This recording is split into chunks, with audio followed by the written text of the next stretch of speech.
বন্ধুগণ আমার, সেই জুলকারনাইন বাদশা উজির আজম হযরত খিজির আলাইহিস সালাম, বাদশা জুলকারনাইন মুসলমান হইলেন কেমনে দেখেন। ইব্রাহিম খলিলুল্লাহ আলাইহিস সালাম, খোদারি খলিল, কাবা শরীফ নির্মাণ করতেছিলেন। আমার দিকে তাকাবেন, কাবা শরীফ নির্মাণ করতেছিলেন ইব্রাহিম আলাইহিস সালাম। এই কাবা শরীফ নির্মাণে পাথর মাথায় করে টেনে টেনে আনতেছিলেন হযরতে ইসমাইল আলাইহিস সালাম। কাবা ঘর গাঁথতে গাঁথতে গাঁথতে গাঁথতে যখন তিনি আর হাতের লাগাল পান না, তখন ইসমাইল আলাইহিস সালাম একটা পাথর আনলেন। এই পাথরটা বর্তমান নাম মাকামে ইব্রাহিম। জোরে বলা যাবে কি মারহাবা। কাবা শরীফে তাওয়াফের সময় একটা সুন্দর স্বর্ণের মতো দেখা যায়, দেখবেন গ্লাসের ভিতরে ইব্রাহিম আলাইহিস সালাতু ওয়াস সালামের পা মুবারকের ছাপ, সেই পাথর এখনো আছে। ওটা কাবা শরীফের দরজার সাথে লাগানো ছিল। ইতিহাস শুনেন, দরজার সাথে লাগানো ছিল। ওটা সরিয়ে আনছেন হযরত ওমর রাদিয়াল্লাহু আনহু। সুবহানাল্লাহ, আরো জোরে জোরে। সাহাবায়ে কেরামের সম্মান দেখেন, উনি ওটা সরিয়ে নিয়ে ওইখানে স্থাপন করলেন। কিন্তু আজও পর্যন্ত কোন আলিম, কোন সাহাবী, কোন মুফতি প্রশ্ন তুলতে পারে নাই যে পাথর কাবা শরীফের দরজায় ছিল সেটা ওমর সরিয়ে আনার কি। কারণ ওমর তো তিনি রাসূল বলেছেন, ফাআলাইকুম বিসুন্নতি ওয়া সুন্নাতিল খুলাফায়ের রাশিদিন আল মাহদিন, তোমরা আমার সুন্নাত মানবেই, আমার পরে আমার খুলাফায়ে রাশিদিনের আদর্শ, সুন্নাহ, রীতিনীতি, পথ মেনে চলবা। আরো জোরে সুবহানাল্লাহ। উনি তারাবির নামাজ চালু করলেন 8 টাকা 20 টাকা। কত রাকাত? 20 টাকা। উনি জামাতের সাথে মসজিদে নববীতে 20 টাকা তারাবি চালু করলেন। মারহাবা কর। কত রাকাত? 20 টাকা। তাহলে আজকে যারা 8 টাকাত বানাইছে, তাহলে বুঝা গেল এটা হলো নিকৃষ্ট বেদাত। এই আসতে বলেন কেন, জোরে বলেন। নিকৃষ্ট বেদাত। কারণ হযরত ওমরের সিদ্ধান্তকে উপেক্ষা করা, পৃথিবীতে কোন মায়ের পুত, কোন মা তার সন্তান জন্ম দিতে পারে নাই যে হযরত ওমর রাদিয়াল্লাহু আনহুর সিদ্ধান্ত উপেক্ষা করে নতুন ধর্মমত চালু করবে। কোন মা জন্ম দিতে পারে নাই। কিন্তু যারা আজকে করলো, তারাই নিকৃষ্ট বেদাত চালু করলো। এটা আমরা কখনোই সুন্নিরা মেনে নিতে পারবো না। বুঝতে কি আর অসুবিধা? আর দলিলের দরকার। এত রাত দলিল দিয়ে কি করবে? বুঝে যাবে। হযরত ইব্রাহিম আলাইহিস সালাতু ওয়াস সালামের সেই পাথর মাকাম ইব্রাহিম, এই পাথর কেন ইসমাইল আলাইহিস সালাম আনলেন? আপনারা জানেন 10 তলা 20 তলা বিল্ডিং এর লিফট ছাড়া উঠানামা করাটা দুষ্কর। লিফটে চললেন, সুইচ টিপ দিলেন, নাম্বার চাপ দিলেন, লিফটটা আপনাকে অটোমেটিক উপরের দিকে নিয়ে গেল, আবার নিচে নেমে নিয়ে আসলো। এই মাকামে ইব্রাহিমের পাথর আল্লাহ পাক লিফট বানাই দিলেন। ইব্রাহিম আলাইহিস সালাম উপরে যাইতে মন চাইলে পাথরটাকে উপরের দিকে নিয়ে যাইতো। সুবহানাল্লাহ। পা মুবারকের দাগ বসে গেল। পা মুবারকের এখান থেকে মাসলা বুঝাই দিয়ে যায়, শিখে যাবে। হ্যাঁ, আমার কাছ থেকে কিছু কিছু রহস্য পাবে। পা মুবারকের দাগ বসে গেল সাপ। সাইয়েদুনা ইব্রাহিম আলাইহিস সালাতু ওয়াস সালাম পা মুবারকের দাগ বসে গেল। এখন আপনাদেরকে প্রশ্ন করি, জবাব দিবেন। পা মুবারকের দাগ, উনি যদি সেই দিন জুতা পরতেন তাহলে কি পায়ের দাগ হতো না জুতার দাগ হতো? তার মানে বোঝা গেল কাবা ঘর নির্মাণ করার সময় উনি জুতা পায়ে দেন নাই। এটা কাবার ইজ্জত। সাইয়েদুনা ইব্রাহিম আল্লাহর শাহিদ, কাবা শরীফকে তিনি সম্মান করেছেন। এটা কোন ঠিক কিনা? কাবা শরীফকে, শাহিদকে সম্মান করেছেন ইব্রাহিম। আলাইহিস সালাতু ওয়াসসালাম। কিন্তু আজকে যদি আপনারা হজে যান, দেখবেন অনেক হাজিরা জুতা পায়ে দিয়ে তাওয়াফ করে। আমি এই বছর হজে দেখে আসছি, ভিডিও করে নিয়ে আসছি আমার মোবাইলে। জুতা পায়ে দিয়ে হাজিরা খোদার ঘর তাওয়াফ করে, অনেক হাজি আছে। আল্লাহ আল্লাহ। ওই তাওয়াফের মুতাফের ভিতরে হযরতে সাইয়্যিদুনা ইসমাঈল আলাইহিস সালামের মাজার কাবা শরীফের দরজা বরাবর। আল্লাহু আকবার। কোন বর্ণনা আসছে নূহ আলাইহিস সালামের মাজার ওখানে, কোন বর্ণনা আসছে সুলাইমান আলাইহিস সালামের মাজার, কোন কোন বর্ণনা আসছে 360 জন নবী আলাইহিস সালামের মাজার ওই মুতাফের ভিতরে আছে। না না হয় না, আরো জোরে বলেন। এখন প্রশ্ন করবেন 360 জন নবী দুনিয়ার এত জায়গা বাদ দিয়া কেন কাবা শরীফে তাদেরকে কবর দিতে বললেন? এজন্যই আরবিতে একটা প্রবাদ আছে, শরফুল মাকিনা অশরফুল মাকান, শরফুল মাকানে অশরফুল মাকিন। কিছু জায়গার কারণে মানুষের দাম বাড়ে, কিছু মানুষের কারণে জায়গার দাম বাড়ে। হুজুর গাউসে মাইজ ভান্ডারী আল্লাহর মহান ওলি এখানে আসার কারণে এই এলাকার দাম বেড়ে গেছে। আমাদের কারণে, আপনাদের কারণে ওনার দাম বাড়ে নাই। কি কথা কন না? মুরিদের কারণে পীরের দাম বাড়ে না, ওলির মুহিব্বিনদের কারণে ওলির দাম বাড়ে না, ওলিদের কারণে ওই জায়গার দাম বেড়ে যায়। শাহজালাল ইয়ামানি একজন মুকুটহীন সম্রাট। আজকে আমি কোনো রাজনীতি বুঝি না, যারা ধরেন এই আমাদের অর্থনীতিকে এই অনেক টাকা পয়সা ডান বাম করে দিল, দুর্নীতি যারা করলো, সব দলের ভিতরে দুর্নীতি আছে, সব জায়গায় এরকম আছে। ধরেন যারা জনগণের অর্থগুলি দুর্নীতি করলো, তারা চিন্তা করলো কোটি কোটি টাকা হলে আমার অনেক ভালো। আসলে কি টাকাই সুখ না? আজকে শত শত বছর ধরে আল্লাহর ওলির মাজার মুসলমানরা জিয়ারত করে। 750 বছর ধরে শাহজালাল ইয়ামানি মুজাররিদি বাংলার মুকুটহীন একজন সম্রাট। 750 বছর ধরে উনি সম্রাট, 750 বছর ধরে উনি সম্রাট। বাংলাদেশের উনার মাজারে যদি পাটকেল কেউ মারতে চায়, উনার মাজার কেউ যদি ভাঙতে চায়, তো বাংলাদেশের যুদ্ধ, বিশ্বযুদ্ধ বেঁধে যাবে। করে বলেন ঠিক না?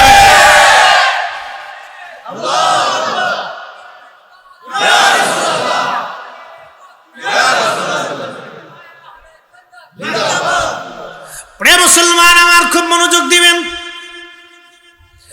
শুনে রাখবেন, উন্না মুকুটহীন সম্রাট। আল্লাহকে, নবীকে খুশি করে তারা কবরে চলে গেল। পৃথিবীর মানুষকে আল্লাহ ওনার দিকে ঝুঁকাই দেওয়া হলো। কি কথা বলেন ঠিক না বেঠে? তার মানে বোঝা গেল আপনি অর্থনৈতিকভাবে বিরাট প্রতিপত্তি হলে 4 পয়সাও দাম নাই। আপনাকে নবীর কদমের গোলাম হয়ে কবরে যাওয়াটাই হলো সার্থকতা। এটা কেউ যদি বুঝে তাহলে আর অসুবিধা নেই, সে জীবনে সুখ পাবে। কোটি কোটি টাকা, ছেলে মানুষ না, মদ খায়, বেডি নিয়ে নাচে, দরবেশ মাফ করে দিবে, কে কোন দলের আমি জানি না, দরবেশ ওর চুল সাদা দাড়ি সাদা, ওই বেটা দেখো চুল সাদা দাড়ি সাদা জুব্বা সাদা, আমি সহিদি ছাড়া কিছু মানি না। এর ফুলা 350 টাকা, 350 কোটি টাকা খরচা করে দুবাইতে তার বিবাহ বার্ষিকী উদযাপন করে। চিন্তা করেন তো, জীবন বরবাদ। এই অর্থের, এই সম্পদের, এই বিরাট বড় প্রতিপত্তির কোনো 4 পয়সা দাম নাই। আমরা সুন্নিরা হকের উপরে আছি, আমরা ওলি হতে পারি নাই, কিন্তু ওলির সঙ্গী হতে পেরেছি। কথা বলে ঠিক না? আমাদের জীবন ধন্য, আমাদের জীবন ধন্য। এই জন্য নবীর কদমের গোলামি হচ্ছে সবচেয়ে বড় দামি। গভীর মনোযোগ দিয়ে শুনে যাবেন বাবা মুসলমান। হযরতে সাইয়্যিদুনা ইব্রাহিম আলাইহিস সালাতু ওয়াস সালাম, তিনার পবিত্র পায়ের দাগ এখনো আছে। কিয়ামত পর্যন্ত এই দাগটা থাকবে, কিয়ামত পর্যন্ত এটা মুছে যাবে না, এটা নষ্ট হবে না। যখন উনি কাবা ঘর বানাচ্ছিলেন, এই অনেক ওয়াজ বলছি, বিরাট ওয়াজ, এটা শেষ হবে না, তা যদ্দূর যায় আর কি। কাবা ঘর উনি বানাচ্ছেন, নির্মাণ হচ্ছে, তৈরি হচ্ছে। তো ওই রাস্তা দিয়ে জুলকারনাইন যাচ্ছে। বাদশা জুলকারনাইন, ইমাম ইবনে কাসির আল বেদার মধ্যে লিখছেন, ও রাস্তা দিয়ে বাদশা জুলকারনাইন যাচ্ছে। জুলকারনাইন জিজ্ঞেস করলেন, হযরত আপনি কি করেন? বলে আল্লাহর ঘর নির্মাণ করি। বলে আল্লাহকে? আল্লাহু আকবার। না না, হয় না, আরো জোরে জোরে জোরে। আল্লাহ কে? জিজ্ঞেস করলেন আল্লাহ কে? বলে তিনি রব, স্রষ্টা, মালিক, খালিক। বলে ওনাকে তো চিনি না, ওনাকে তো দেখি না, মানবো কেমনে? মানবো কেমনে? কি করে মানবো? উনি যে সত্য কি করে মানবো? শাহজালাল ইয়ামানি ওলি ছিলেন, কি করে মানবেন? যায় নামাজ বিছাই দিলেন, যায় নামাজ বিছাইলেন, পানি আল্লাহ উনার আয়াতের ভিতরে পানি নিয়ে আসলেন, যায় নামাজের উপরে, নদীর উপরে যায় নামাজ বিছাইয়া আল্লাহর ওলি যায় নামাজ দিয়া একানা হাজার হাজার সৈন্য বাহিনী নিয়ে সুরমা নদী সেই দিন পার হয়ে গেলেন। আহা, সেই দিন যদি আল্লাহ ওনার এই বেলায়েত না দিত, আজ পর্যন্ত বাংলার জমিনে খোদার কালেমার দিন এইরকম আমরা পাইতাম না। কথা কয়, ওলিদের বেলায়েতকে যারা অস্বীকার করে এরা বোকা। এরা কি বোকা? এরা বুঝে না। এরা অনেক কিছুই বুঝার চেষ্টা করেন, এটা আপনাকে আকল দিয়ে বুঝতে হবে, অনেক দামি কথা। তো জুলকারনাইন জিজ্ঞেস করতেছে আল্লাহকে? আমি তো চিনি। ওটা আবার কি? বলে তিনি স্রষ্টা, সব কিছু তিনি সৃষ্টি করছেন, আকাশ পাতাল জমিন গাছ তরু লতা পাতা। তো ওনার ঘর, এই ঘরে তাওয়াফ হবে, ওনার ইবাদত হবে, সেজদা হবে, নামাজ হবে, ওনার আইন এই ঘরে চলবে। তো ওনাকে তো চিনি না, তো চিনবো কি করে? বলে কি করলে তুমি বিশ্বাস করবে যে আল্লাহ আছে? বলতেছে ওই যে ভেড়ার পাল, ওই ভেড়ার দলে যদি আইসে সাক্ষ্য দেয় যে আল্লাহ আছে, তাহলে আমি জুলকারনাইন মেনে নেব আল্লাহ আছে। আরো আহা, বাদশা জুলকারনাইন বলতেছে ইব্রাহিম আল্লাহ যে আছে আমি কি করে বুঝবো? তিনি যে স্রষ্টা তাও কি করে বুঝবো? তবে হ্যাঁ, ভেড়ার দল যদি বলে আল্লাহ আছে, আপনার কালেমার সাক্ষ্য যদি ভেড়ার দলে দেয়, কারণ ভেড়া তো কথা বলতে পারে না, ও মানুষের ভাষা জানে না, ও আর একটা জাতি, সে আল্লাহ সৃষ্টি। ভেড়ার দল যদি কালেমার সাক্ষ্য দেয় গো ইব্রাহিম, তাহলে বুঝবো আপনার আল্লাহ আছে। আল্লাহর খলিল ভেড়ার দলকে কাছে ডাকলেন। আল্লাহর খলিল যখন ডাক দিয়েছেন, সমস্ত ভেড়ার দল পালেরা দৌড়াইয়া কাবার পাশে আল্লাহর খলিলের সামনে দাঁড়ায় গেছে।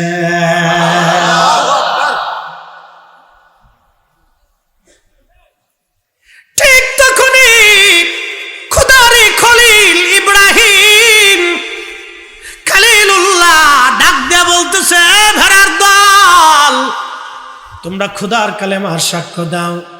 একসাথে ভেড়ার দলরা প্রত্যেকটা ভেড়ার জবান খুলে গেল। ভেড়ার দল তখন বলতে লাগলো লা ইলাহা ইল্লাল্লাহু ইব্রাহিম খলিলুল্লাহ। চিৎকার মেরে জোরে বলেন মারহাবা। জুলকারনাইন বলল, হুজুর আর বুঝার বাকি নাই, আর বুঝার। খাজা বাবা আজমিরি আনা সাগরের পানি একটা লোটার ভিতরে তিনি আনলেন। সুবহানাল্লাহ কি পারি যায় না? আপনারাও পারেন, সুযোগ আছে না? এরকম পৃথিবীতে বর্তমানে বিজ্ঞানীরা পারতো না। হ্যাঁ, সম্ভব আছে? অবশ্যই না। যদি বিজ্ঞানের ক্ষমতা থাকতো তাহলে তারা যুদ্ধ করার আগে সব ওই দেশের নদীর পানি শুকাই ফেলত।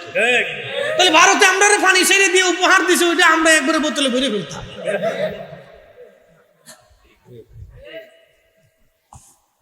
দেখেন, ভারত মুসলমান মারে কিন্তু খাজা বাবার মাজারে হাত দেয় না।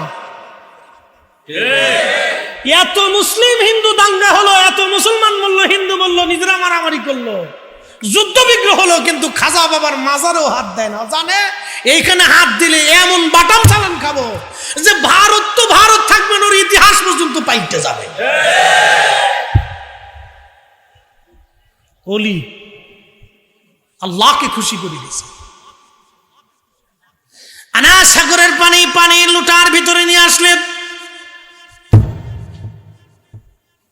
এইভাবে একজন না, দুইজন না, 1 কোটি কালেমাহীন বিশ্বাসী মানুষের কলিজায় খাজা বাবা আজমেরী কালেমার বীজ বপন করে দিলেন, যার কারণে আজকে উপমহাদেশে একটা না, দুইটা না, 75 কোটি মুসলমান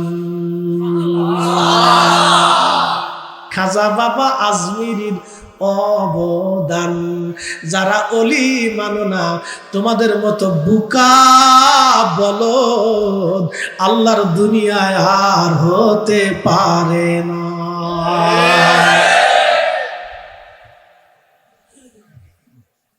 আপনাকে বুঝতে হবে, একজনকে কালেমা দিলেন ইব্রাহিম আলাইহিস সালাম।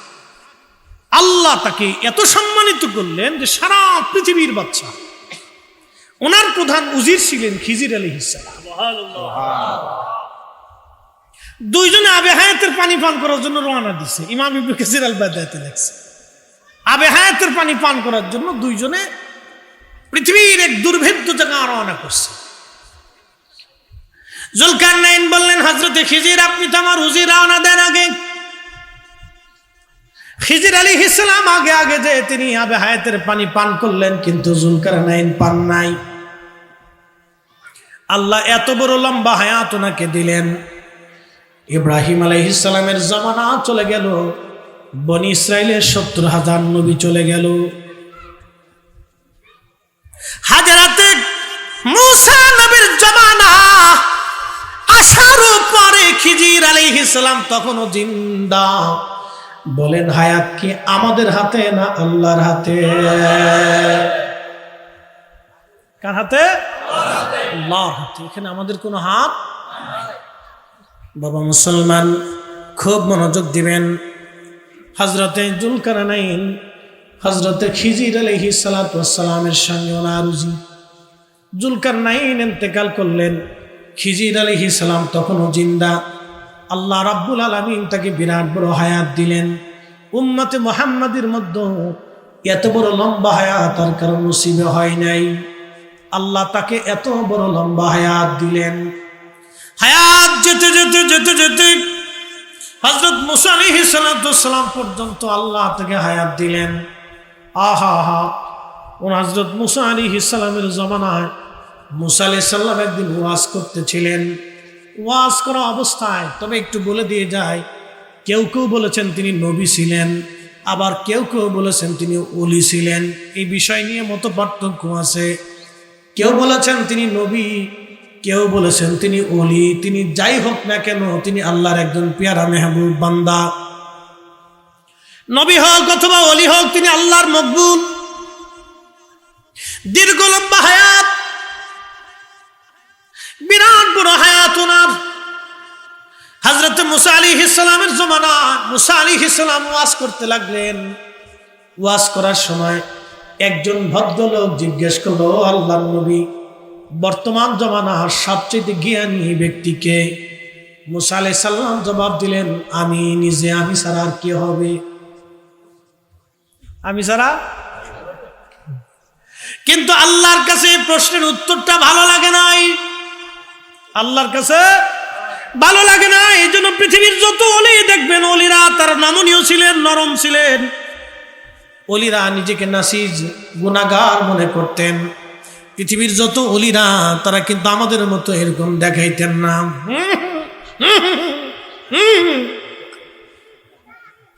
কি কথা কর না কেন?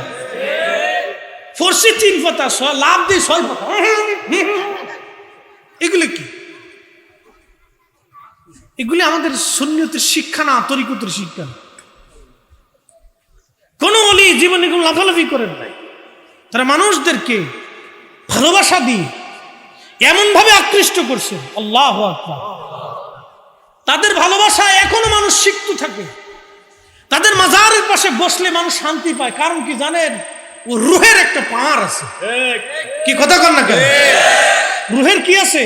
পাওয়ার আছে।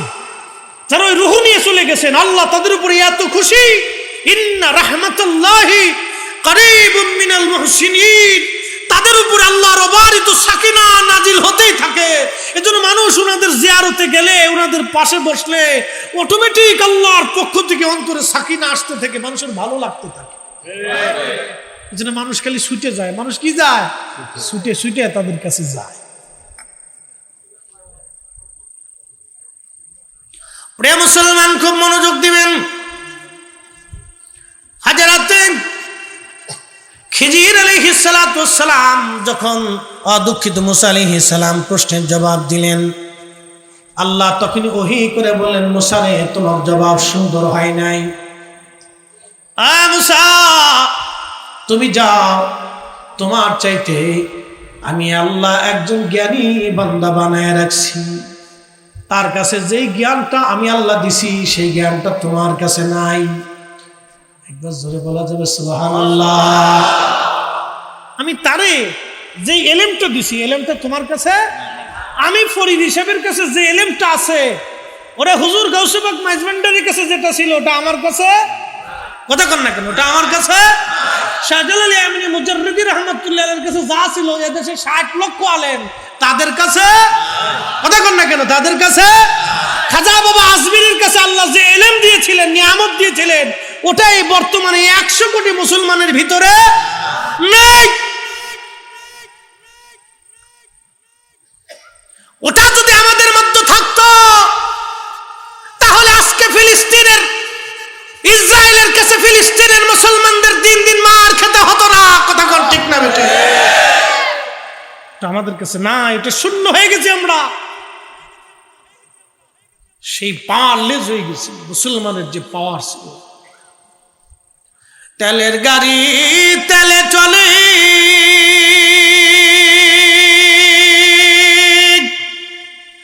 হাওয়ার গাড়ি হাওয়ায় উড়ে, বিনা তেলে চালায় গাড়ি নবী সুলাইমান।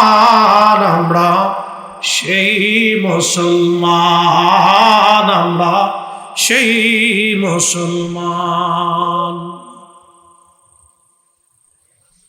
আমরা সেই মুসলিম। আমাদের খাবারের ভিতরে ভেজাল, পানির ভিতরে ভেজাল, নীতির ভিতরে ভেজাল, আকীদার ভিতরে ভেজাল, আমলের ভিতরে ভেজাল। সুদ খাইয়া, ঘুষ খাইয়া, অন্যায় করিয়া, মানুষের হক নষ্ট করিয়া, কাবা শরীফে কোটি বছর যদি ইবাদত করেন, আল্লাহর কসম একটা সেজদাও আল্লাহর দরবারে কবুল হবে না।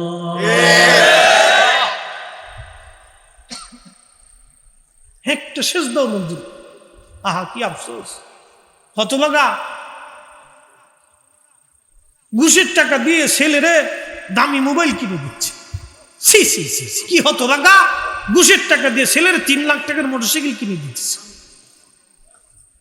বলেন তো, কিয়ামতের ময়দানে ওই ছেলে 4 পয়সা কাজে লাগবে? কবরে লাগবে? মৌতে লাগবে?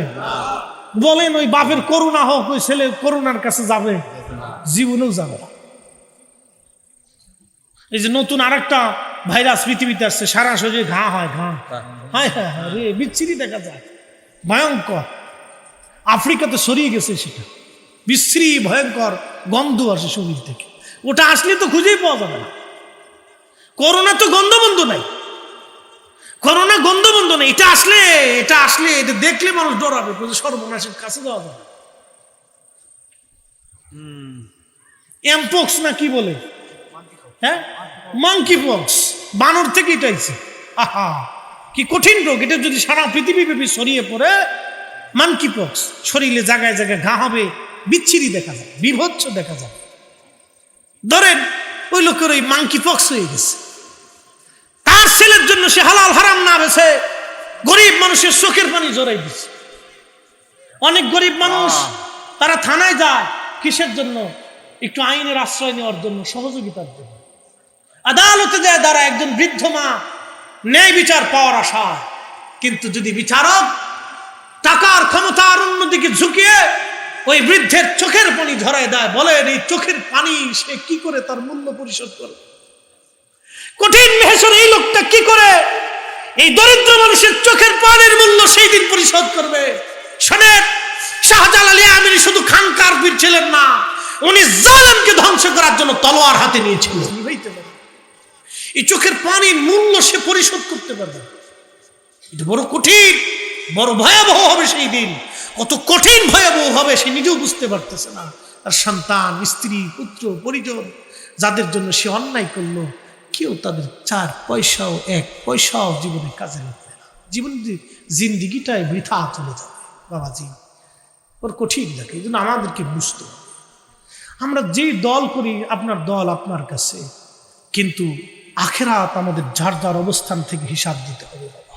কি কথা কর না কেন? ঠিক আখেরাতে আমাদের যার যার হিসাব আল্লাহর কাছে বুঝাই দিতে হবে। কিন্তু এটা মনে রাখতে, আমি কোনো রাজনীতি করি না, কিন্তু দল আপনি যে রাজনীতি আপনার পছন্দ হয়, যেই মানে সংগঠন আপনার পছন্দ হয় করেন, এটা আপনার ইচ্ছা।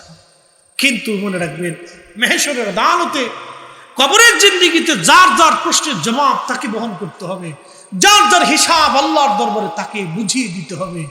সেই দিন যাতে আমরা এই আল্লাহর আদালতের আসামি না হয়ে যায়, সেই জন্য আপনাকে দুনিয়ার জিন্দেগি থেকে পরিষ্কার হয়ে কবর যাওয়াটা বুদ্ধিমানের কাজ। আল্লাহ কোরআনে এক আয়াতে আল্লাহ ওয়াজ করলেন,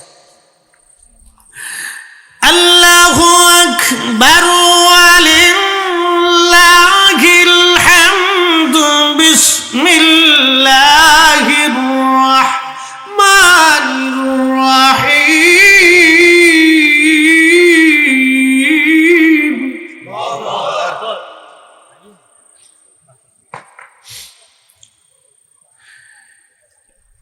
ইয়া আইয়ুহাল্লাযীনা আমানু লা তুলহিকুম আমওয়ালুকুম ওয়ালা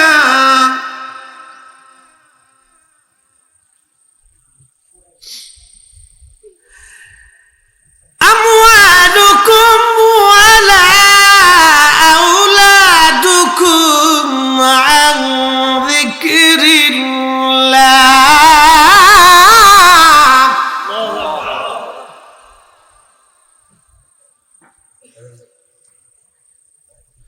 আল্লাহর কোরআনে আমার রব আমাদেরকে শিক্ষা দিলেন, হে ইমানদারেরা, সন্তান, বেটা, ছেলে, মেয়ে, অ্যাটেনশন, আমার দিকে তাকাবেন। ছেলে মেয়ে, সন্তান বেটার মোহে পড়ে, সম্পদের মোহে পড়ে আপনারা দাওয়াত দিলেন, বেশি টাকা পাইয়া অন্য জায়গা চলে যাব, এখানে আসবো না। এটা কি ন্যায় না অন্যায়? জোরে বলেন, জোরে জোরে। দাওয়াত দিলেন আপনি, আপনার আগে হক। একজনে বলল, হুজুর আপনি আসেন, আপনার জিনিস বানাই দেওয়ানে অফার দেয়, অনেকে অফার দেয়, খুঁজে খুঁজে পায় না, শেষ পর্যন্ত হুজুর দিবানে আপনি আসেন। আমি চিন্তা করলাম, আয় আয় পাইছি তো, আপনারা গেলাম আয় না। আপনি হয়তো জানেন না, কিন্তু জানে কে? অন্যায়, অন্যায়। এটা অন্যায় করা যাবে না। আপনাকে দেওয়ার পরে লক্ষ কোটি টাকার ডেটও যদি আসে, তারপরেও আপনাকে ঠকানো যাবে না। এটা অন্যায়, কারণ আপনার সঙ্গে আমি আগে ওয়াদা করেছি। ইমানদারের লক্ষণ, মুনাফিকের লক্ষণ হলো কথায় কথায় মিথ্যা বলে, আমানত রাখলে খেয়ানত করে, আর ওয়াদা করলে ভঙ্গ করে। এরা হলো মুনাফিক। কথা কয়, খুব মনোযোগ দিবেন। আল্লাহর কোরআন বলতেছে, সন্তান আর সম্পদের মোহে পড়ে, সন্তান আর সম্পদের মোহে পড়ে তোমরা আমি খোদার জিকির থেকে গাফেল হয়ো না। যদি হও, যদি হও, যদি হও, কি হবে? কোরআন বলতেছে, ওয়ামাইয়াফআল যালিকা ফাউলাইকা হুমুল খাসিরুন। তুমি ক্ষতিগ্রস্ত হবে, ধ্বংস হয়ে যাবে, তোমার আখিরাত বরবাদ হয়ে যাবে, তোমার জিন্দেগির 4 পয়সা মূল্য হবে না। মানুষ বাঁচে কয়দিন দেখেন আপনি, দেখতে দেখতে বাবা অনেকে 60 বছর পার হয়ে গেছে, 70 চলে গেল, দেখতে দেখতে স্বপ্নের মতো গত বছর মিলাদুন নবী করলেন, দেখতে দেখতে এই বছর মিলাদুন নবী চলে আসছে। কি কথা কোন ঠিক কিনা? কেমনে গেছে আপনি নিজেও বুঝেন না, আমি নিজেও বুঝি না যে একটা বছর পার হয়ে গেছে। আমরা নিজেরা বুঝতে পারতেছি না, এইভাবেই চলে যাচ্ছে। তাহলে আমাদের সবকিছু আল্লাহ তার রসুলের জন্য হতে হবে, নবীর কদমের গোলামির জন্য যদি আমরা করতে পারি আমরা জীবনে কামিয়াব হব, আমরা জীবনে কামিয়াব হব। খুব মনোযোগ দিয়ে শুনে যান। খিজির আলাইহিস সালামের কথা যেহেতু আসছে, ওনার জীবনের একটা ঘটনা আজকে শোনাই দেই। আর একটা ঘটনা আল্লাহর নবী নিজে বর্ণনা করেছেন। ইমাম ইবনে কাসির আল বাদার মধ্যে, ইমাম বাইহাকি দালাইলুন নবুওয়াতের মধ্যে তিনি একটা ঘটনা লিখতেছেন। আল্লাহর নবী বললেন, সাহাবীরা রে, তোমাদেরকে কি খিজির আলাইহিস সালামের জীবনের একটা ঘটনা শোনাবো? সাহাবীরা বলেন, হ্যাঁ ইয়া রাসূলুল্লাহ, আপনি বলেন। বলে, সাহাবীরা রে, খিজির আলাইহিস সালাম একদিন তিনি এক বাজারের পাশ দিয়ে এক রাস্তা দিয়ে হেঁটে যাচ্ছিলেন। এমন সময় একজন মোকাতিব গোলাম হলো। আগের যুগে গোলাম ছিল, মানুষ বেচা কেনা হতো। তো একজন গোলামের বন্ধনাবদ্ধ হয়েছে, মালিকের সাথে কন্ট্যাক্ট হয়েছে। মালিক, আপনি তো আমাকে 12,000 দিরহাম দিয়ে কিনছিলেন, আমি যদি 12,000 দিরহাম আপনাকে দিয়ে দেই তাহলে আপনি কি আমাকে আজাদ করে দিবেন? কাহা দেব। এটাকে মোকাতিব গোলাম বলা হয়, অর্থাৎ উনি দিরহাম ফিরিয়ে দিলে স্বাধীন হয়ে যাবে। ওইরকম একজন গোলাম এসে খিজির আলাইহিস সালামের সামনে হাত পেতে বলল, আল্লাহর বান্দা, আমি আপনাকে চিনি না, কিন্তু আমি বড় অসহায়, আল্লাহর রাস্তে আল্লাহর খুশির জন্য আপনি দয়া করে আমাকে কিছু দিরহাম দেন।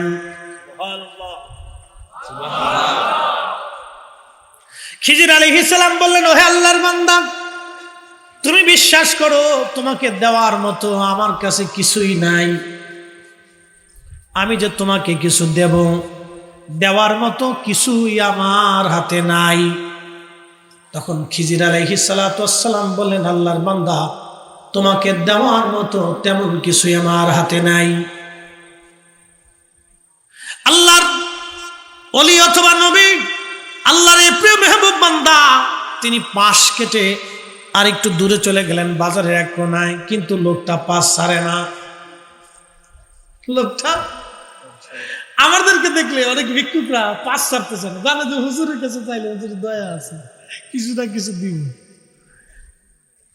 এরকম আসে, আশা আসে। তো আমাদের উচিত কি কিছু না কিছু দিয়ে তাকে বিদায় করা, কিছু না কিছু দিয়ে বিদায় করা। তো খুব মনোযোগ দিবেন। খিজির আলাইহিস সালাতু ওয়াস সালাম পাশ কেটে উনি চিন্তা করলেন, যদি সে চলে যায় ভালো কথা, কারণ ভিক্ষুক যারা তাদেরকে ধমক দেওয়া যাবে না। আল্লাহর কোরআন বলল, ওয়া আম্মাসাইলা ফালা তানহার, নবী গো উম্মতকে শিখান, উম্মত যাতে ভিক্ষুকরে কখনো ধমক না দেয়, কারণ যিনি ভিক্ষুক বানান তিনি আল্লাহ, যিনি রাজা বানান তিনি আল্লাহ। নদীর পার ভাঙ্গি ওপার গড়ে, এই তো নদীর খেলা, সকাল বেলার ধনীরে তুই ফকির সন্ধ্যা বেলা। কথা সত্য না মিথ্যা? কুলিল্লাহুম্মা মালিকাল মুলক, হুজুর আপনি বলে দেন তামাম মুলকের মালিক আমি আল্লাহ। তুতিল মুলকা মান তাশা, আমি যাকে খুশি মুলকের রাজত্বের মালিক বানাই, বাদশাহী আমি আল্লাহ দেই, ধনী আমি আল্লাহ বানাই, ক্ষমতা আমি আল্লাহ দেই, তাকে সম্মানিত করি।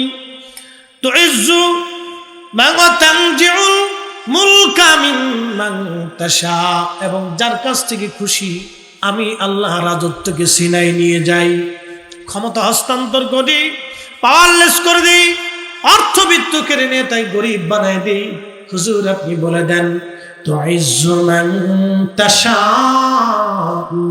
ওয়া তুদিল্লু মান তাশা, যাকে খুশি ইজ্জত ওয়ালা বানাই, যার কাছ থেকে খুশি আমি আল্লাহ ইজ্জত ছিনাই নেই। এজন্য আল্লাহর ওলিরা আল্লাহর দেওয়া ইজ্জতের গোলামি তারা করত। আল্লাহর ওলিরা আল্লাহর দেওয়া সম্মান নিয়ে তারা ঘুমিয়ে গেছে, যার কারণে আজও পর্যন্ত আমিরুল মুমিনিন ফিল হাদিস ইমাম বুখারীর মাজার জিয়ারত করার জন্য উজবেকিস্তানের বুখারা যাওয়া হয়, ইমামুল আজমের মাজার জিয়ারতের জন্য ইরাকের বাগদাদে যাওয়া হয়, হুজুর গাউসে পাকের কদমে হাজিরা দেওয়ার জন্য মানুষেরা সুদূর ইরাকের বাগদাদে ছুটে চলে যায়। কথা বলেন ঠিক না বেঠে? এটা আল্লাহ প্রদত্ত ইজ্জত তাদের জন্য। এই জন্য ওরা দুনিয়া থেকে লাথি মারতেন, আল্লাহর কদমের আল্লাহর গোলামি এবং আল্লাহর হাবিবের কদমের গোলামিকে তারা জড়িয়ে ধরতেন। খুবই মনোযোগ দেন। হযরতে খিজির আলাইহিস সালাম পাশ কেটে চলে গেলেন, কিন্তু ভিখারি পাশ ছাড়ে না, পিছন পিছন যায় আবার বলতেছে, আল্লাহর বান্দা, আপনার চেহারার নূরের আভাসে বুঝতে পারলাম আপনি আল্লাহর কোন মকবুল ওলি হবেন। একসাথে বলবেন না মারহাবা। আপনার চেহারার আভায় বুঝতে পারলাম আপনি আল্লাহর কোন পেয়ারা ব্যক্তি হবেন। শুনবেন, একটা কথা মনে রাখবেন, যারা নিয়মিত মদ খায় চেহারার ভিতরে মদের চিহ্ন ভাইসে উঠে, যারা নিয়মিত মিথ্যা কথা বলে এবং নিয়মিত মানুষের হক নষ্ট করে, গালিগালাজ করে, ফাহিশা কথা বলে, নামাজ রোজা ছেড়ে দেয়, তাদের চেহারার ভিতরে এটা চলে আসে। যারা ধোঁকামি এইগুলি করে তাদের চেহারার ভিতরে এগুলি ভেসে আসে। বাবা, ঠিক ইমানদারদের চেহারার ভিতরে নূর চমকায়, আশিক রসুলদের চেহারায় নূর চমকায়। দুশ্মনে রসুলদের চেহারার দিকে তাকাইলে বোঝা যায় এটা দুশ্মনে রসুল। কথা কন না কেন? কষ্ট হইতেছে আপনাদের? আর বেশি সময় না, আমারও টাইম কম, চালাচ্ছি ইনশাল্লাহ যদ্দূর চলে, আল্লাহ কবুল করুক বলে না আমিন।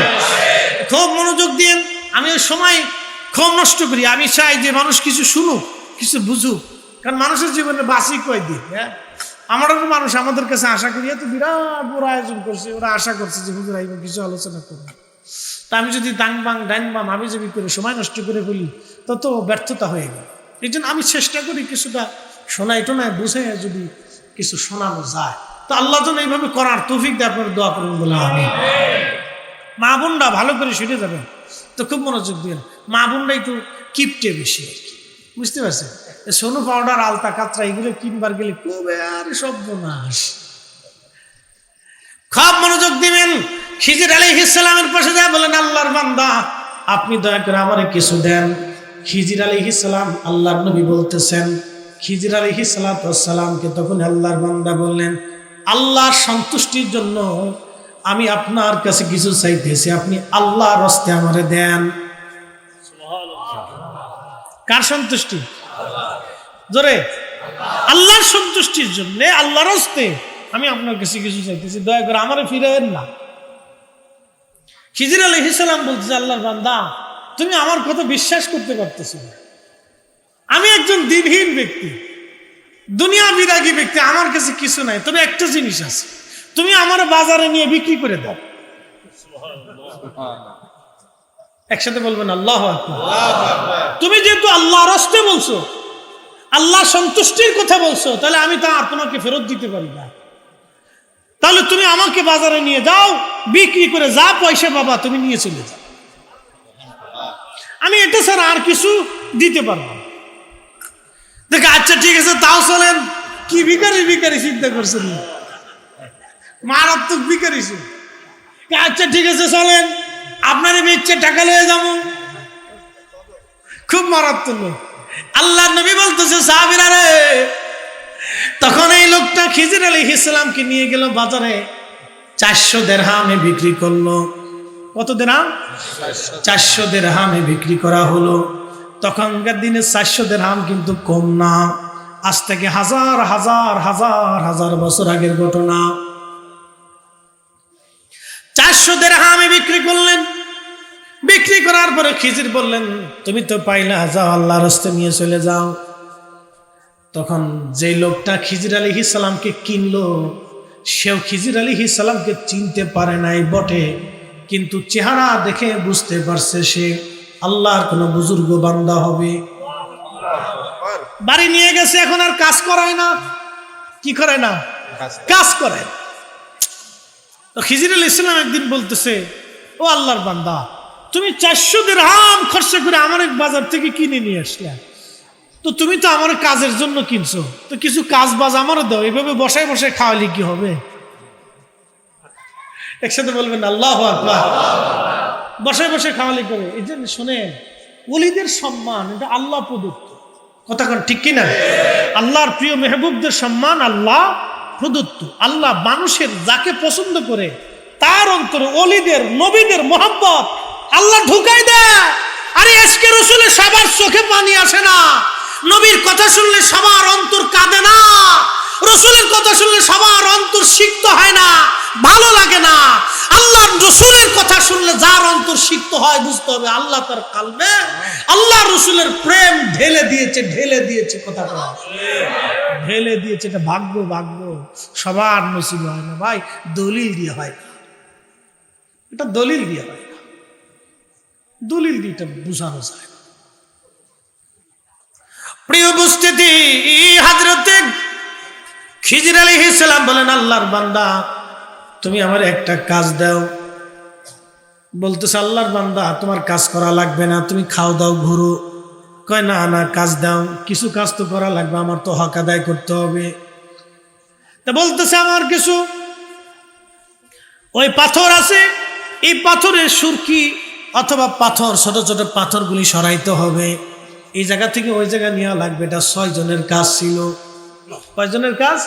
6 জনের কাজ। আল্লাহর নবী বলতেছেন 6 জনের কাজ। এই কথা বলে তার মালিক চলে গেল অন্য জায়গায়। 6 জনের কাজ, সারাদিন 6 জন লাগবে ওই কাজটা শেষ করতে। এত পরিমাণে পাথর যে সরাইতে 6 জনের দরকার সারাদিনে, কিন্তু খিজির আলাইহিস সালাম একাই একজনে 1 ঘন্টায় 6 জনের কাজ সেরে ফেললেন। আল্লাহু আকবার। আনা সাগরের পানি লুটার ভিতরে আছে, কত মেশিন লাগছে। হ্যাঁ, খাজা বাবা আজমিরি কয়টা মেশিন সেট করছিল? কেউ না মেশিন লাগে নাই, খালি লুটার সাইনি দিয়ে চলে আসো, আল্লাহর হুকুমে সব চলে আসো, আর বসে থাকবো না, সব পানি এটার ভিতরে আইসব পানি। খাজা আজমিরি ডাকছে, আল্লাহর হুকুমে পানি আর স্থির থাকতে পারে না, সব একটা লুটার ভিতরে চলে আসছে। এটা ওলিদের বৈশিষ্ট্য, কথা কোন ঠিক কিনা? আল্লাহ প্রদত্ত নিয়ম, যে সবারে আল্লাহ দেয় না, সবাইরে আল্লাহ দেয় না। আল্লাহ যারা পছন্দ করে তারা দেয়, সবাইকে দেয়। এই জন্য এগুলি চাইলেই পাবেন না। হযরত খিজির আলাইহিস সালাম 6 জনের কাজ সারা দিনে যেটা লাগবে তিনি 1 ঘন্টার মধ্যে সেরে ফেললেন। মালিক আসার পরে চিন্তায় পড়ে গেল, কি করে সম্ভব? এরপরে মালিক মনে মনে চিন্তা করলো, লোকটা সহজ কোনো লোক না, আল্লাহর বুজুর্গ বান্দা, এর কষ্ট দেওয়া যাবে না, আর কাজ দেয় না। আবার আরেকদিন দেখে মালিক, কাউকে তুমি কাজ বাজ দাও না, কাজ লাগবে না, খানদান ঘুরেন। মারহাবা কর। খানদান ঘুরে বলেন, আপনারা দিয়ে কাজ করাবো না, আপনারে দিয়ে কাজ করানো যাবে না। রাবেয়া বসরি রাত্রিবেলা ওনার মালিকের বাড়িতে তাঁবুর, ওনার পাশে, ওনার ঘরে, মালিকের পাশের ঘরে রাবেয়া বসরি দাসী পাশের ঘরে রাত্রিবেলা ওই যে মোমবাতি জ্বালাইয়া রাত্রিবেলা নামাজ পড়তেছে। রাবেয়ার মালিক মনে মনে চিন্তা করলো, হায় হায়, রাবেয়ার ঘরে এত রাত্রে বাতি জ্বলে, কারণটা কি? রাবেয়ার ঘরে বাতি জ্বলে কেন? ও যুবতী নারী, ওর ঘরে রাত্রিবেলা বাতি জ্বলবে কেন? এবার আসছে মালিক, আস্তে আস্তে আস্তে আস্তে রাবেয়ার ঘরের জানালার পাশে দাঁড়ায়া দেখতেছে রাবেয়া সেজদার মধ্যে পড়ে কান্দে আর কয়, আল্লাহ তুমি আমার দুনিয়ার এক মালিকের অধীন বানাইছো, সারাদিন দুনিয়ার মালিকের কাজ করা লাগে, রুটি বানার লাগে, বাড়িঘর পরিষ্কার করা লাগে, মালিকের পানি আগায় দেওয়া লাগে, পানি গরম করা লাগে, মালিকের বাড়ি গাড়ি গরু হাঁস দুম্বা মুরগি ছাগল ভাড়ার কাজ করা লাগে। আল্লাহ তুমি দুনিয়ার এক মালিকের অধীনে আমারে বানাইছো, আল্লাহ সারাদিন তোমারে ডাকতে সময় পাই নাই, আমি রাবেয়া তোমার গোলাম, আল্লাহ রাত্রিবেলা সুযোগ পাইছি, সেজদায় পড়ছি, আল্লাহ তুমি বেজার হইও না, আল্লাহ তুমি রাগ করো না, আল্লাহ তুমি বেজার হইও না। আল্লাহু আকবার। এরকম দেশ বেডি খুব কম আছে আমরা দেশে, এরকম নারী বহু কম আছে, নাই এরকম নারী নাই। বেডিরে সব স্টার জলসার পাগল, আর ফেসবুকের পাগল, আর ইউটিউবের পাগল। এইরকম নারী নাই আমার দেশে। নারীর বড় অভাব, নারীর বড় অভাব। মালিক হাত পা কাঁপতেছে, হায় হায় আমি কারে দিয়ে কাজ করাই। রাবেয়া তো দুনিয়ার সাধারণ নারী না, যে নারী সারা রাত্র এইভাবে ইবাদতে কাটায়, রাবেয়ারে দিয়ে আর কাজ করাবো না। সকালবেলা ফজরের নামাজ পড়ে ডাক দিছে, রাবেয়া মনি আজকে থেকে তুমি আর কোনো কাজ আমার বাড়ি করবা না। রাবেয়া বলতেছে, মালিক আমি গরিব মানুষ, কাজ না করলে চলবো কিভাবে? তারাই যদি দেন আমি কোন জায়গা যাব? আমি একজন নারী। মালিক ডাক দেখা, রাবেয়া রে তুমি কাজ করবা না, কিন্তু মাসে মাসে বেতন নিবা, আমার বাড়ি থাকবা, আমার বাড়ি খাবা, আর তুমি ওই মালিকের কাজ করো রে রাবেয়া, তুমি এখন থেকে ওই মালিকের কাজ করবা।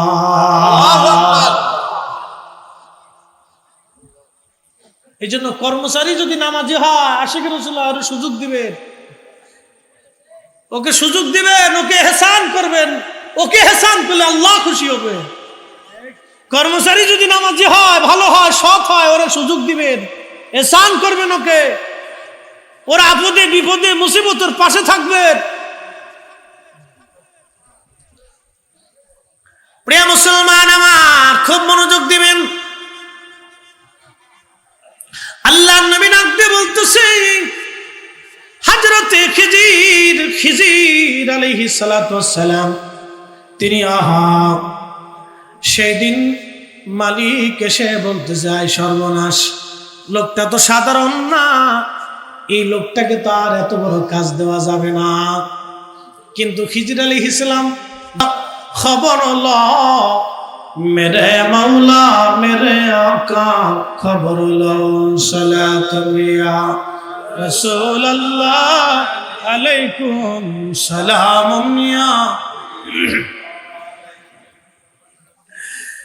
হাজারের মুসলমান, এবার একদিন মালিক ডাক দিয়ে বলতেছে, ও আল্লাহর বান্দা, আমি একটু কাজের কারণে বাহিরে চলে যাচ্ছি কিছুদিনের জন্য। আমি আপনাকে বড় আমানতদারিতা পেয়েছি, আপনি আমার বাড়ির লোক, কিন্তু বড় আমানতদার হিসেবে পেয়েছি। আমার স্ত্রী, সন্তান, জমি জমা সব এইগুলি আপনার কাছে আমানত দিয়ে যাইতেছি, আপনি দেখভাল করবেন, আমি ফিরে না আসা পর্যন্ত আপনি দেখাশোনা করবেন। খিজির বললেন, হ্যাঁ ঠিক আছে, আমি দেখাশোনা করব, কিন্তু আমার একটা কাজ দিয়ে যান। বলে না, কাজ লাগবে না। বলে না, কাজ দিয়ে যান। বলে একটা কাজ হলো, আমি এসে একটা প্রাসাদ বানাইতে চাই, বড় বিল্ডিং, একটা বাড়ি বানাবো সুন্দর, আপনি ইট নির্মাণ করার জন্য ইট নির্মাণ করে দিতে পারেন, আমাকে ইট তৈরি করে দিতে পারেন। আল্লাহর নবী বলতেছেন, অনেকগুলি মিস্ত্রির কাজ, বিরাট বড় প্রাসাদ। হযরত খিজির আলাইহিস সালাম শুধু ইট কাটেন নাই, ইট দিয়ে প্রাসাদ বানাই দিলেন। মালিক আসছে, ফিরে আসার পরে দেখতেছে বাড়ি বিরাট বড়, বাড়ি চিনা যায় না। ডাক দিয়ে বলতেছে, আমার কর্মচারী, আপনার ইট বানাইতে বলছিলাম, এত সুন্দর প্রাসাদ কে বানাইছে? বলে আমি বানাই দিছি। না না, হয় না, আরো জোরে বলেন। আল্লাহর নবী বলতেছেন, সাহাবীরা রে, তখন মালিককে ডাক দিয়ে বলতেছে, হুজুর আপনার পরিচয় কি? আল্লাহু আকবার। এটা তো সম্ভব না, আপনি কি করে একা একা প্রাসাদ বানাই দিলেন? আপনার পরিচয় কি? এই জন্য আল্লাহর পেয়ারা মেহবুব নবী রসুল ওলি যারা, আল্লাহ তাদেরকে অলৌকিক ক্ষমতা দেন।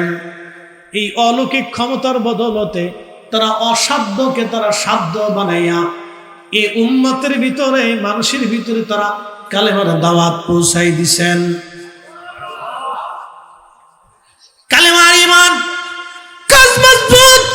শিখিয়ে দিয়ে গেছেন, খুব মজবুত করে তার ঈমান ইয়াকিনকে মজবুত করে বদ্ধমূল করে দিয়ে গেলেন। আহা, তখন বলতেছিলেন, হুজুর আপনি কে, পরিচয় কি, দয়া করে দিবেন।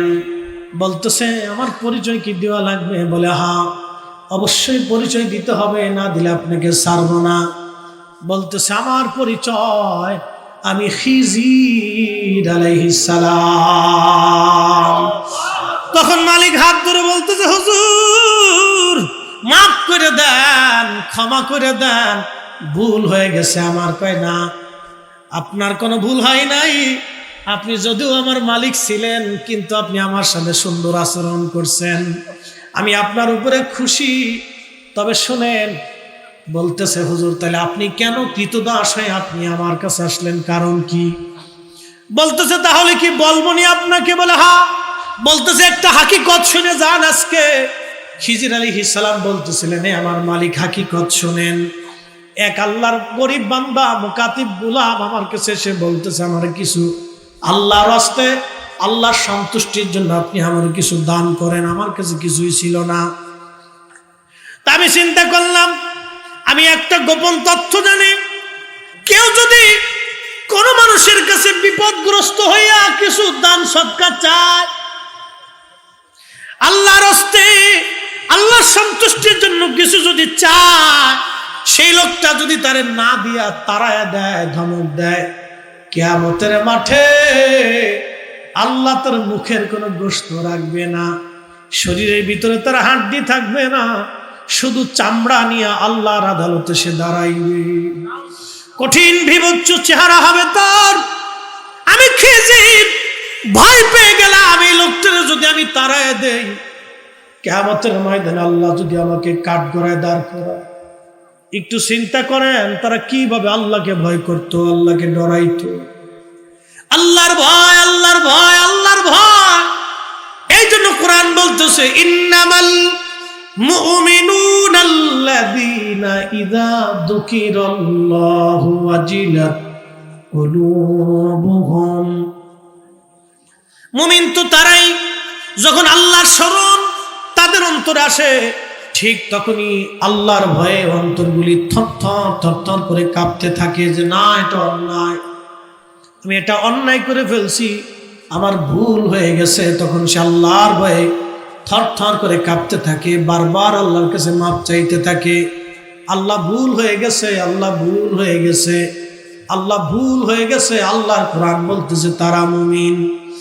ওয়াইদা তুলিয়াত আলাইহিম আয়াতুহু যাদাতুহুম ঈমানা।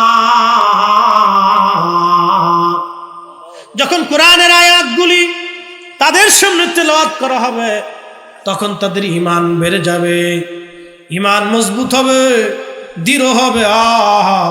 আল্লাহর কালাম, আল্লাহর বাক্যগুলি, কোরআনের আয়াতগুলি যখন তেলাওয়াত করা হবে, ঈমানদার মুমিন তো তারা, তাদের অন্তর দৃঢ় হতে থাকে, ঈমান বাড়তে থাকে, মজবুত হতে থাকে। খিজির একটা ভয় তার, কিয়ামতের ময়দানে কোন জান্দাকারী, অভাবী, মিসকিন, বিপদগ্রস্ত মানুষ আপনার কাছে দৌড়ে আসছে, ভাইজান আমি বিপদের মধ্যে পড়ে গেছি, আমার সন্তান অসুস্থ, চিকিৎসা করার মতো অর্থ নেই, আমাকে দয়া করে কিছু দেন। আপনি তারা দিলেন না, ধমক দিয়ে সরাই দিলেন। আল্লাহর নবী খিজির আলাইহিস সালাম ডাক দিয়ে বলতেছেন, আমার নবী বলতেছেন, তখন খিজির ওই মালিকরে বলতেছ, মালিক শোনো, কিয়ামতের ময়দানে আল্লাহ তার চেহারার মধ্যে গোশত রাখবে না, শরীরেও গোশত থাকবে না, সে আল্লাহর সামনে গোশতহীন অবস্থায় দাঁড়াবে। আমি এই ভয়ে আমাকে বিক্রি করে দিই, এই সমুদয় অর্থগুলি আমি জান্দাকারীকে দিয়ে দিলাম। একবার জোরে বলা যাবে কি মারহাবা? আমি ভয়ে আল্লাহর বান্দাকে সব দিয়ে দিলাম। এই জন্য আমি আজকে আপনার গোলাম হয়ে আসছি। তখন ওই মালিক ডাক দিয়ে বলতেছে, হুজুর আপনি কি চান?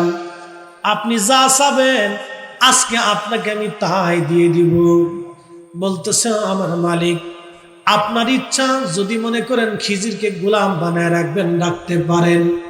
আর যদি মনে করেন আল্লাহর সন্তুষ্টির জন্য আমারে আজাদ করে দিবেন, আপনি তাও দিয়ে দিতে পারেন।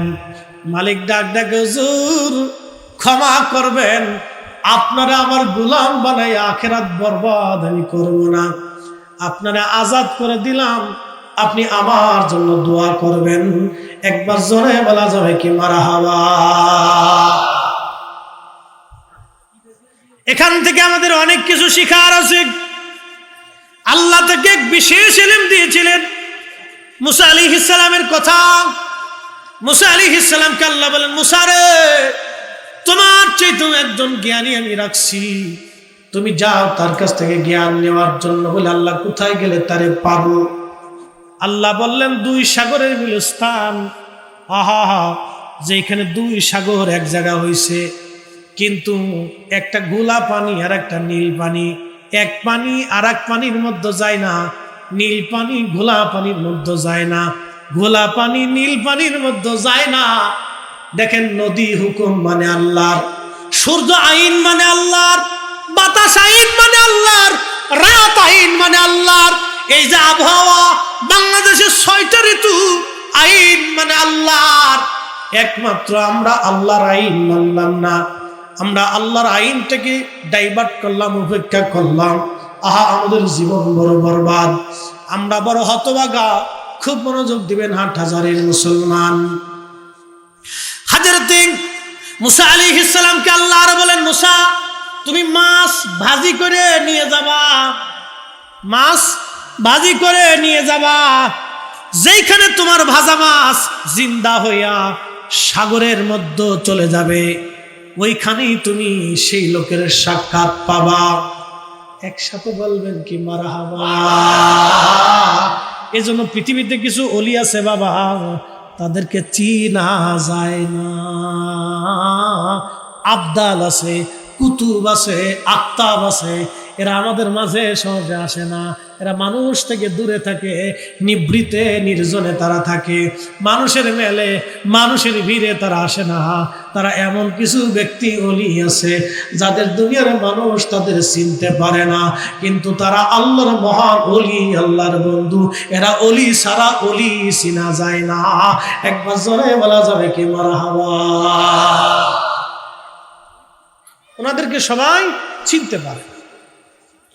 তো উনি ওইখানে গেলেন, ইউসা ইবনে নুনকে নিয়ে মাছ ভাজি করে দুইজনে রওনা দিচ্ছে। হাঁটতে হাঁটতে হাঁটতে হাঁটতে ওই দুই সাগরের মিলিত স্থান, ওইখানে একটা পাথর, মস্ত বড় পাথর, পাথরের মাঝখানে পাথরের মাঝখানে একটু গর্ত ছিল। এই গর্তের ভিতরে প্রস্রবণ ছিল, পানি ছিল। পাথর থেকে অটোমেটিক পানি আসতো। এই পানির একটা বৈশিষ্ট্য ছিল, এই পানি কোনো মৃত্যুর উপরে এসে পড়লেই মৃত্যুটা জিন্দা হয়ে যেত। না না, হয় না, আরো জোরে বলে। এটা আল্লাহর কুদরতের অপ্রসীম খেলা, এটা বোঝা বড় মুশকিল, আমি বুঝাইতে পারবো। ওই পাথরের উপরে মাথা দিয়ে মুসা আলাইহিস সালাম চাদর মোড়া দিয়ে শুয়ে পড়লেন। ইউসা ইবনে নুন বসে আছে, পাথরের পানি গড়াইয়া মাছের উপরে পড়লো। ভাজি মাছ, কি মাছ? ভাজি মাছ জিন্দা হইয়া লাফায়া লাফায়া লাফায়া লাফায়া সাগরের মধ্যে চলে গেল। আহা, আমি কোরআনের ঘটনা, এটা আমার ঘটনা, কোরআন শরীফের ঘটনা, সূরা কাহফে আসছে। ভাজি মাছগুলি জিন্দা হইয়া লাফাইয়া লাফাইয়া মাছটা চলে গেল সাগরে। মুসা আলাইহিস সালামের ঘুম ভাঙলো। ইউসাকে বলল, ইউসা তাড়াতাড়ি চলো। তারা একদিন এক রাত আবার হাঁটতে শুরু করলো। হাঁটতে হাঁটতে বহুদূর, ক্ষুধা লেগে গেছে মুসা আলাইহিস সালামের। ডাক দেখে, ইউসা রে, থলের মধ্যে যে ভাজি মাছ রাখছিলাম, এই মাছটা কোন জায়গায় আছে বলো। বলে, হুজুর ক্ষমা করে দিবেন, শয়তান আমারে ভুলাই দিছিল, আপনি যেইখানে চাদর মোড়া দিয়ে ঘুমাইছিলেন ওইখানে মাছটা জিন্দা হইয়া লাফায়া লাফায়া সাগরের মধ্যে চলে গেছে। আপনারে বলতে আমি ভুলে গেছিলাম, আমার এই কথা মনে নাই। মুসা নবী ডাকতে বলতেছেন, আরে ইউসা, করলি কি? ওই জায়গার খোঁজেই তো মারহাবা কর। ওই জায়গার খোঁজেই তো আল্লাহ আমারে পাঠাইছে। আমি তো ওই জায়গার তালাশ করতেছিলাম ওই জায়গাটা। হযরত ইউসা ইবনে নুন বলল, হুজুর ভুল হয়ে গেছে, মাফ করে দেন, আমি বুঝতে পারি নাই, শয়তান আমারে ভুলাই ফেলছে। দুইজন আবার রওনা করলেন। ঠিক যেই পাথরে হযরত মুসা আলাইহিস সালাম চাদর মোড়া দিয়ে ঘুমাইছিলেন, মুসা আলাইহিস সালাম এসে দেখলেন একটা ভদ্রলোক সবুজ চাদর উপরে, ওই পাথরের উপরে মাথা দিয়া, সবুজ চাদর দিয়া মাথা এবং শরীরটা ঢেকে দিয়ে লম্বা করে শুয়ে আছে। মুসা আলাইহিস সালাম যে সালাম দিলেন, আসসালামু আলাইকুম ওয়া রাহমাতুল্লাহ। খিজির আলাইহিস সালাম সালামের জবাব দিয়ে বললেন, এই দেশে কি সালাম আসেনি? সালাম দিল কে? আপনার পরিচয় কি? বলে, আমার নাম মুসা। বলে, আপনি কি বনি ইসরায়েলের নবী মুসা? বলে, হ্যাঁ, আমি বনি ইসরায়েলের নবী মুসা। বলতেছে, আল্লাহর পয়গম্বর, আমার কাছে আপনার কাজ কি? কি জন্য আইছেন? বলে, আল্লাহ পাক কুরআনুল কারীমের ভিতরে আল্লাহ রাব্বুল আলামিন, আমার মালিক, আমার রব জানাই দিলেন, ফাওয়াজাদা আবদাম মিন ইবাদিনা আতাইনাহু রাহমাতাম মিন ইনদিনা ওয়াল্লামনাহু মিন লাদুন্না ইলমা। একবার জোরে বলা যাবে কি মারহাবা?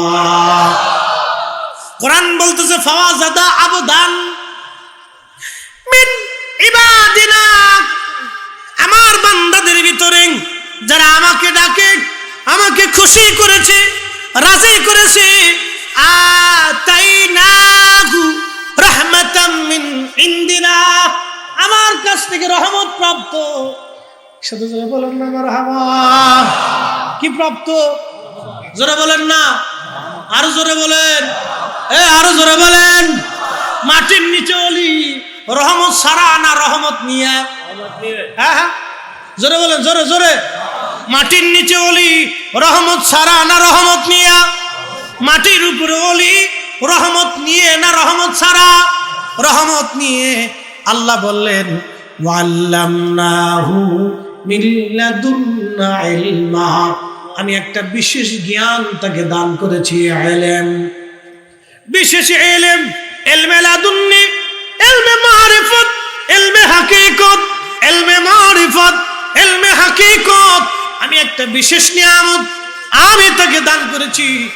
ও মুসা, মুসারে যাও সেইখানে। মুসা নবী ডাক দেখ, আল্লাহ আপনার একটা বিশেষ জ্ঞান দিয়েছে, ওই জ্ঞানটা আমার কাছে নাই। আল্লাহ আপনার কাছে আমারে পাঠাইছে ওই জ্ঞান এলেম অন্বেষণ করার জন্য। আপনার সোহবতে আমারে রাখেন, আর রাখিয়া ওই এলেমের 10 আপনি আমারে দেন। তখন তিনি বললেন, ক্বালা ইন্নাকা লান তাসতাতিআ মাইয়া সাবরা।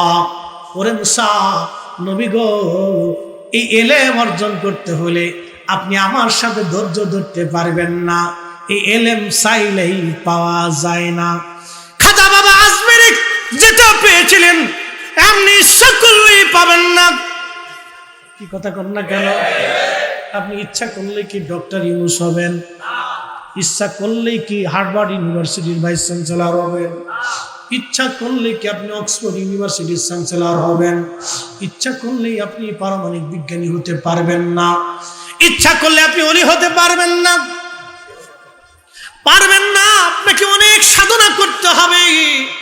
সাধনার পরে পরীক্ষায় পরীক্ষায় যদি পাশ করেন তাহলে আপনি কামিয়াব হয়ে যাবেন। খুব মনোযোগ দিবেন।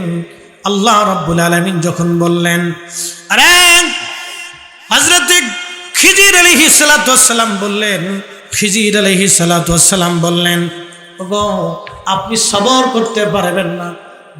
আসেন আসেন আসেন, বলে মারহাবা না, আরো জোরে বলি মারহাবা। আপনি ধৈর্য ধরতে, সময় কম তো, হুজুর এসে পড়ছে, আমারও টাইম শেষ, এই শেষ করে দিয়েছে। আপনি ধৈর্য ধরতে পারবেন না। ইলমে লাদুন্নি, পীরের কাছে মুরিদ কেমনে হবেন? এই কোরআনের দলিলে। আল্লাহু আকবার। এই কোরআনের ঘটনা, পীরের কাছে মুরিদ হবেন কেমনে হবেন, কেন হবেন, এই ঘটনা থেকে আল্লাহ শিখেছে। ওরা কয় কোরআনে কোনো দলিল নাই। উনি কোরআন তো বুঝে না, ছাতা খালি উল্টে পাল্টে এসে খালি বকর বকর বকর বকর করে যায়। আর যত বেদাতি তবকে খালি আমরা মাথার উপর দিয়ে যায়। খিজির আলাইহিস সালামরে আল্লাহ পাঠাইছে এক বিশেষ এলেমের জন্য, মুসা আলাইহিস সালামরে আল্লাহ পাঠাইছে খিজিরের কাছে, খাজা বাবা আজমিরের আল্লাহ পাঠাইছে দাতাগঞ্জ বক্সের কাছে, ওরে শাহজালাল আমিনীরে পাঠাইছিল তার মামা সৈয়দ আহমদ রেফাইয়ের কাছে, নিজামউদ্দিন আউলিয়ার কাছে, শাহ হযরতে কি বলে আপনার শাহপুরান রহমতুল্লাহ আলীকে আল্লাহ পাঠিয়েছে শাহজালাল রহমতুল্লাহ আলীর কাছে। সেন বাই সেন, সেন বাই সেন, একজন একজন হয়ে, একজন একজন হয়ে, পাঠ পাঠ হয়ে, পাঠ পাঠ হয়ে এই এলেম এখনো পৃথিবীতে আছে। আমরা পাই না, দেখি না, ধরতে পারি না, সেটা আমাদের দোষ। কিন্তু পীর মুরিদি বায়াত ইলমে লাদুন্নি কিয়ামত পর্যন্ত জমিনে থাকবে। কথা বলেন ঠিক না বেটা? এটা কোরআনের আলোচনা। বলে কি কোরআনের শিক্ষা কিয়ামত পর্যন্ত থাকবে। এটা যদি কিয়ামত পর্যন্ত না থাকবে তাহলে আল্লাহ এত বড় ঘটনা কোরআনে লিখলো কেন? কি কথা করবে? এটা কিয়ামত পর্যন্ত থাকবে। কিয়ামত পর্যন্ত এই মানব জাতির ভিতরে থাকবে। যাদের ভাগ্য ভালো তারাই নিয়ামত নিতে পারবে, এবং যাদের ভাগ্য ভালো তারাই নিয়ামতের অধিকারী ব্যক্তিদেরকে মহব্বত করতে পারবে। সবার নসিব হয় না। তো খুব মনোযোগ দিয়ে তখন হযরত মুসা আলাইহিস সালাম বলতেছে, ক্বালা সাতাজিদুনি ইনশাআল্লাহু সাবিরা। হুজুর, আল্লাহ চাহে তো আপনি আমার সবরকারী পাবেন, আপনি কাছে রাখেন। তখন হযরত খিজির বললেন, হুজুর শর্ত আছে। শর্তটা কি? ক্বালা ফাইন ইত্তাবা'তানি ফালা তাসআলনি আন শাইইন। ও আল্লাহর নবী, শুনে রাখেন, আমি যা কিছু করব কোনো প্রশ্ন করতে পারবেন না। আরো জোরে। আমি যা কিছু করব কোনো প্রশ্ন করতে পারবেন না, প্রশ্ন ছাড়া থাকতে হবে। আর যদি করেন তাহলে আমার সাথে থাকতে পারবেন না। ওগো আল্লাহর নবী মুসা, আপনি যা কিছু করেন, আমি যা কিছু করব কোনো প্রশ্ন করতে পারবেন না। খিজির আলাইহিস সালাম বললেন, যদি প্রশ্ন করেন গো নবী মুসা তাহলে আমার সাথে থাকতে পারবেন না। এই জন্য শুনেন, ওলিদের কিছু হাকিকত আছে, এগুলি প্রশ্ন করতে হয় না। আল্লাহর ওলিদের কিছু কারামত আছে, এগুলি প্রশ্ন করা যাবে। এগুলি ভেদ রহস্য আল্লাহর কাছে। তো অনেক সময় দরকার। খিজির আলাইহিস সালামের জীবন থেকে আজকে আমরা অনেক কিছু শিখি। আমি আপনাদেরকে এর ভিতরে ঘটনার প্রবাহে অনেক কিছু শেখানোর চেষ্টা করছি। আল্লাহ আমাদেরকে আকিদা আহলে সুন্নাতুল জামাতের উপরে দায়েম কায়েম রাখুন। সকলে বলে না আমিন।